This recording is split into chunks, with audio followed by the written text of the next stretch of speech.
Netflix is about to drop on us the surprise of the summer, a surprise that will satisfy all your swashbuckling cravings. This is my review of The Sea Beast. A young girl stows away on the ship of a legendary sea monster hunter, creating an unexpected bond that launches both of them on an epic journey into uncharted waters alongside the most dangerous of sea monsters. But before I start today with my review of The Sea Beast, which drops on Netflix July 8th, I want to give a big shout out to my friends at Netflix UK for granting me a chance to watch this one early, and I want to know your thoughts on The Sea Beast, if you're excited, if you've seen it, so start the conversation in the comments below. And if you love movies and TV, this is the place to be, so consider clicking that subscribe button and you won't miss any future conversation on your favorite movies and TV. To best describe The Sea Beast, imagine Master and Commander meets How to Train Your Dragon. Directed by the wonderful Chris Williams, who has delivered such wonderful work as Bolt and Moana and Big Hero 6. This film is full of heart and it features some epic naval battles. It has such a good sense of scale when it comes to these ships in high seas capturing and fighting these gigantic monsters when they emerge, and you just feel the size and scope of them. And the details and intricacies of the animation stand out all the more in the grand action set pieces throughout the film, brilliantly animated with wonders throughout, sweeping shots with characters swinging around in ropes, using the environment, taking full advantage of the animation realm that again just looks amazing as these monster hunters fight these giant monsters in their ships, and creativity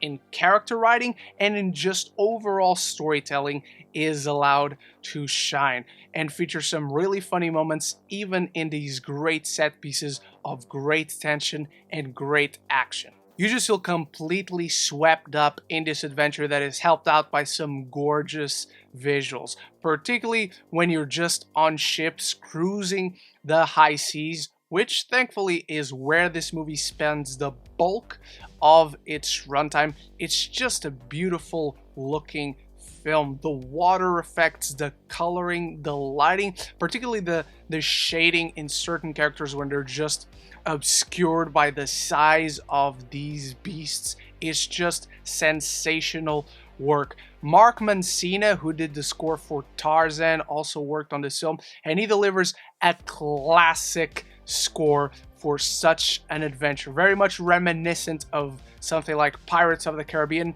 while very much being its own thing. It carries a sense of whimsy and of wonder, but then when it comes to the darker moments, and this film does have darker moments, he just knows exactly where to guide the tone to fit in with the direction and with the tone of each scene. The voice performances are also fantastic. Karl Urban plays one of our leads here, with the debuting Zaris-Angel Hator making her debut performance in a film that allows them to bounce off each other with some really nice banter that is comedic, feels natural for their opposing worldviews, but also carries a lot of heart in the journey that they take with one another, about how they clash with one another in the way they see things and what they learn from each other. And that's one of the most surprising elements of this film, as I wasn't really a fan of the trailer. I didn't think it was bad, but I just wasn't enamored by it.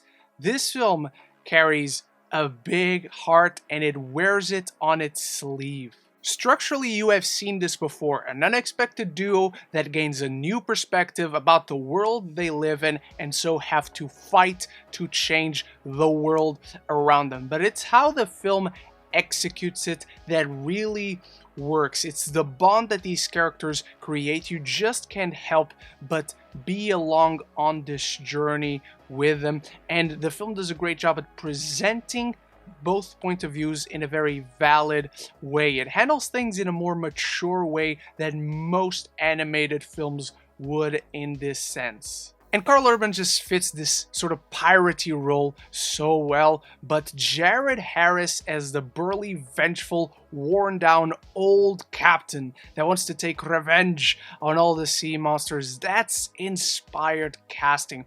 The whole cast is sensationally picked in these roles. When it comes to drawbacks in the film, I just feel that from second to third act, it feels more contrived and convenient within how the story was handling itself up until then. It was always familiar. It was always, I've seen this structure, these beats done before, but in execution, this film was carving its own path that makes you feel for these characters and the lessons being learned and handled in such a mature way. And I feel like from second to third act, it just feels easier and a little bit more contrived as characters kind of step backwards only to end up going down the path they were going all along. So it just feels more like they need an excuse to extend the film to get to the lesson and to the climax, which is very entertaining. It's very good. It carries on that epic action that the rest of the film delivers, but I just would have trimmed a little bit of the edges when it comes to the script. The Sea Beast mixes grand-scale swashbuckling action with an engaging story, riveting characters, and resonant themes on fear-mongering and acceptance that carry unexpected emotion. I'm giving the Sea Beast a B. But those are only my thoughts on the Sea Beast, so start the conversation in the comments below with your thoughts, and thank you once again to Netflix for granting me a chance to watch this one early. It drops on Netflix for you all to see on July 8th. Thank you so much for watching, and check out my reviews for all the Thor movies that I'm doing right now leading up to Thor Love and Thunder. Also, big thank you to my channel members for always supporting the channel, and until the next one, love each other and love the movies.